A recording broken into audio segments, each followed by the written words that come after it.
الفيديو اللي فات عرفت ازاي تعرف نفسك في الانترفيو. في الفيديو ده هعرفك ازاي تعرف التوبيك اللي بتتكلم عنه او البرزنتيشن بتاعك. يلا بينا.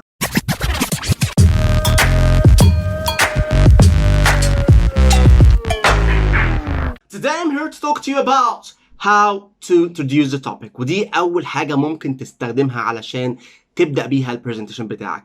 Today I'm here to talk to you about. What I'm going to talk about today is how to introduce the topic. ودي تاني حاجة ممكن تستخدمها. What I'm going to talk about today is. I'd like to take this opportunity to talk to you about how to introduce the topic.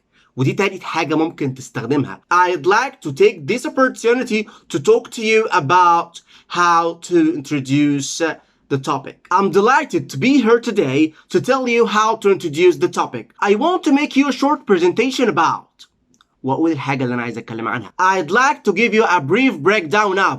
ودي كمان ممكن نستخدمها علشان نبدأ بيها البرزنتيشن بتاعنا. يبقى كل الجمل دي اقدر استخدمها عشان ابدأ بيها البرزنتيشن بتاعي او ابدأ اتكلم عن الحاجة اللي انا جاي اتكلم عنها. اتمنى الفيديو يكون عجبكم واشوفكم ان شاء الله في الفيديو اللي جاي. السلام عليكم.